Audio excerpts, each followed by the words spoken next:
start of new activities in the city of Manila and particularly in Ermita, Malate area.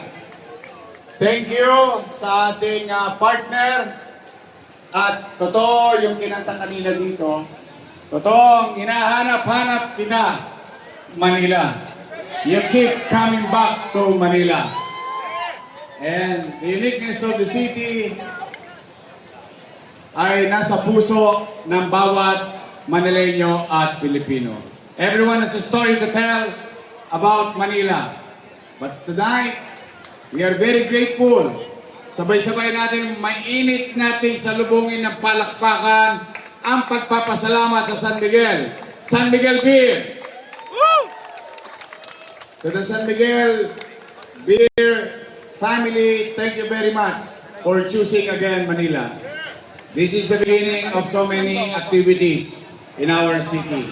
Thanks to Ramon Ang, choosing again Manila. Although, as you know, maybe some of you, Mr. Ramon Ang is also from Manila.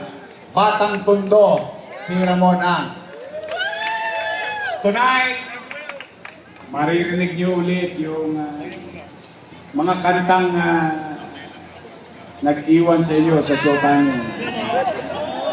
At yung iba naman, sinagot kayo dahil sa kantang yun. We'll reminisce songs closest to our hearts na magpe-perform courtesy ng San Miguel Beer. But for now, ayoko naman agawin ng eksena to dahil San Miguel at ang ating magbibigay kasiyahan sa Malate area. To the business in the community here in Koreatown, here in Malate. Rest assured, through your DDCAM Director, Crystal Bagaching, we will keep moving forward na buhayin muli ang Malate sa lungsod ng Maynila. Now, let me call sila Lex P.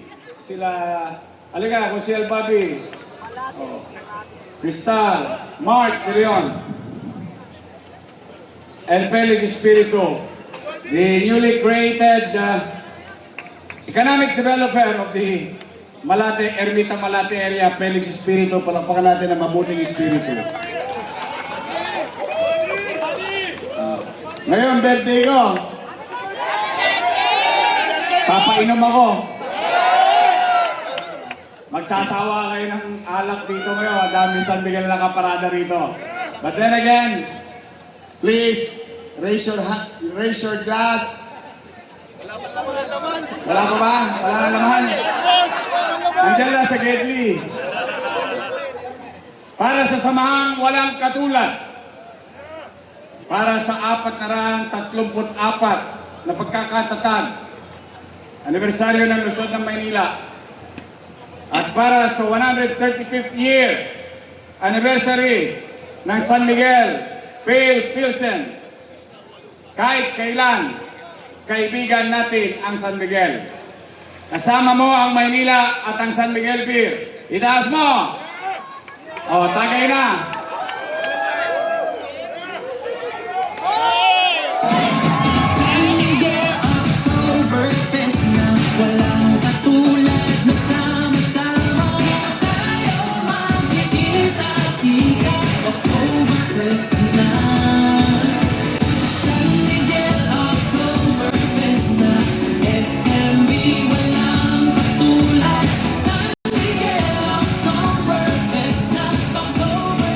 Okay, mga bata Manila, let's enjoy, let's have party!